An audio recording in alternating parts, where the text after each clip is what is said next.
This material looks at paradigms in research and specifically at our ontology, our epistemology, and the choices we make there that affect our choice of research design or methodology, and how these also influence the kinds of questions we ask. So let's start at the very beginning. These are some things for us to think about. What is the purpose of research? What are the main characteristics that define research as an activity? And why would and when would we undertake research? Think about your discipline. What is the value or the point of research in your discipline? And why would we undertake it? What would we be trying to do? What would be our purpose? There are different kinds of research for different reasons. Research can be broadly said to fall into 3 or 4 main paradigms, which you will find more of in the Guber and Lincoln reading in Toolkit A, and also in the Grant and Giddings reading for this week. These paradigms are different understandings of the purpose of research, why we do it, and how we do it. So we have research, for example, that seeks to find out a truth about the world around us. We have research that tries to understand socially constructed realities in different ways. We have research that tries to transform or change society. So you need to think a little bit about what kind of research you're doing and why you're doing it. When we do research, we are often working within a paradigm, usually unconsciously at first. Our paradigm, according to Guber and Lincoln, can be defined as the basic belief system or worldview that guides you not only in the choices of your method, but in ontologically and epistemologically fundamental ways. Grant and Giddings define these as research traditions that provide a positive force for commitment, providing the would-be researcher with a framework for making order out of the chaos of social life. So, to work out your paradigm, you can ask yourself, with your proposed research project in mind, these kinds of questions. What is the form and nature of reality? What can we know about the world around us? This is ontology. On the basis of what we think the nature of reality is like, how then can we come to know that world? Who are we as knowers, and what is our relationship with what can be known? This then is our epistemology. And based on our ontological and epistemological choices, how can we then find that out? This knowledge that we think we can know. This then is our methodology. So here's one example. If I believe that there is a real world, but that this is socio-historically and socio-culturally contingent, right? That the world we know is both natural and social, and our knowledge of it is mediated through who we are, the time we live in, and so on. This then would be what I think the world is like, right? This would be my ontology. So this means, in terms of how we can come to know the world, that I can't go looking for one objective truth. There are no pre-existing facts out there that if I design the right kind of study, I can just come to know, and these will be the truth. And I, as a researcher, cannot be impartial or neutral, because I am part of the socio-historical and socio-cultural context that I'm doing my research in. So I can create knowledge, but I also have to be very aware of particular kinds of socio-historical and socio-cultural contexts that already exist. Gender, socioeconomic status, and so on. I can't just come to know anything, but I also can't come at the world as if it's already existing objectively and all I have to do is find out about it. So because I have a particular ontology, it limits my epistemological choices. And then these two choices of ontology and epistemology further limit my methodological choices.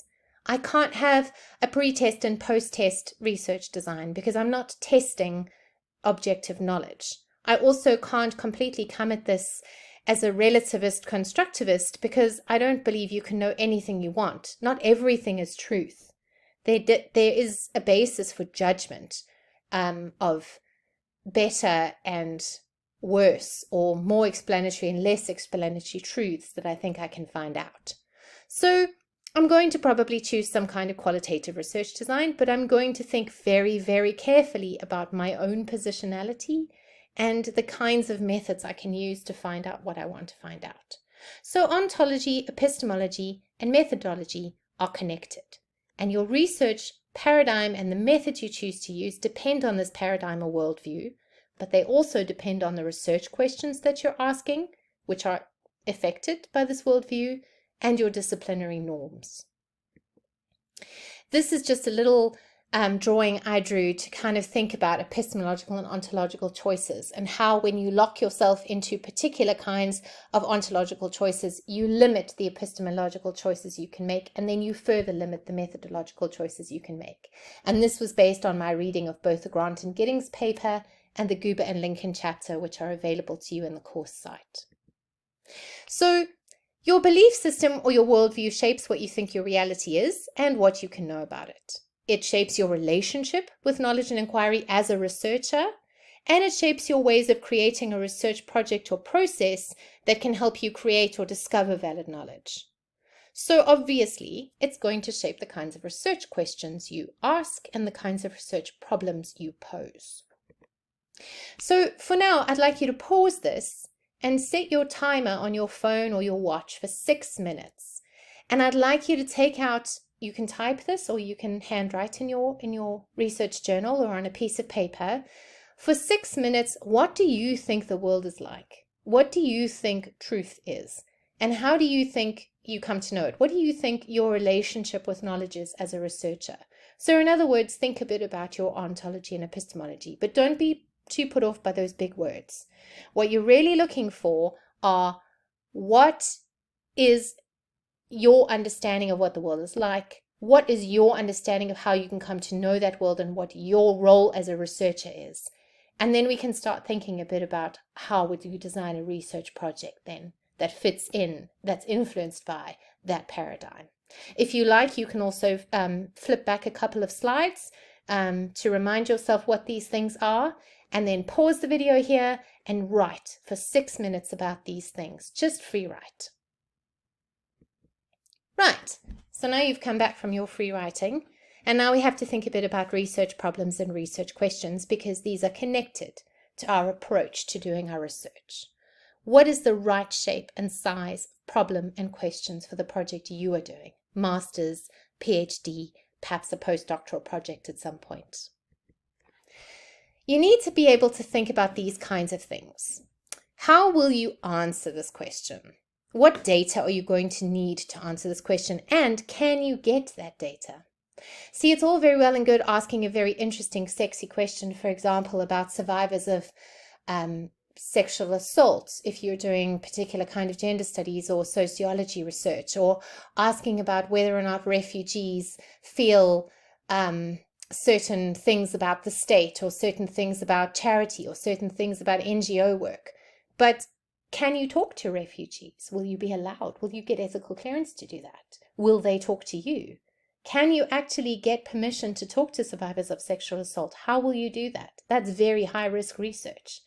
So you can ask lots of different kinds of questions, but you can't necessarily actually follow up on those questions to answer them. So you need to think not only in terms of your ontology, epistemology, your research questions, your ideal approach, you also need to think very pragmatically about your research problems. So is it manageable? Is it viable? If you are doing a 2-year MA, can you do this research within 2 years? If you are doing a 3 or 4 year PhD, can you do this research with the time and the money or the other kinds of resources that you have available to you? If it's going to involve travel, can you travel, for example? Is this research problem clear?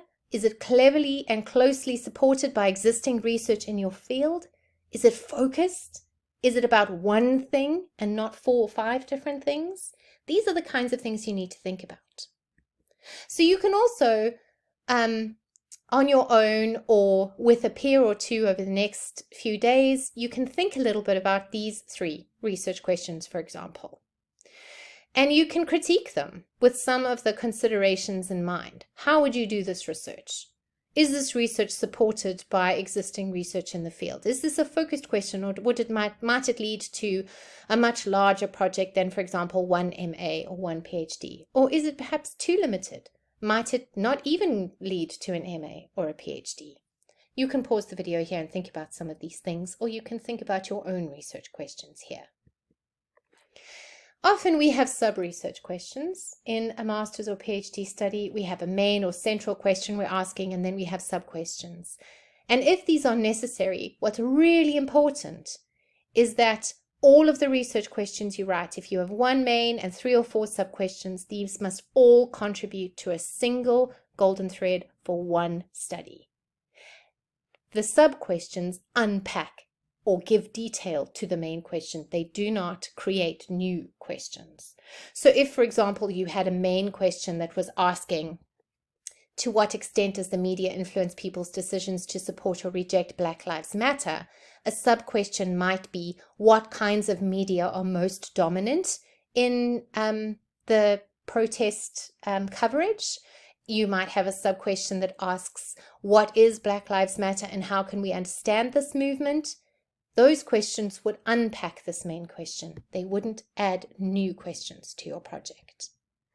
So to close off on this first material, you need to begin to think about whether you can actually get the data you need. You can also begin to think about what methodology and methods will be needed. And if you're doing, for example, interviews or surveys, who will you interview? Who will you survey? How will you get access to them? You need to think about the context for this study and where it fits into the field, and also your real life or real world context.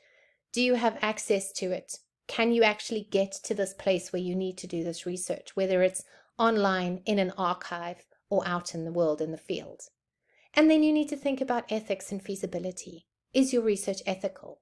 Do you need all the data that you're thinking of collecting? What data do you most need? And all of these questions and the answers that you provide need to be thought of with your approach in mind. What do you think the world is like? How do you come to know the world, and what is your role as a researcher? And then how do you design a study that enables you to get the right data to answer your research problems and questions?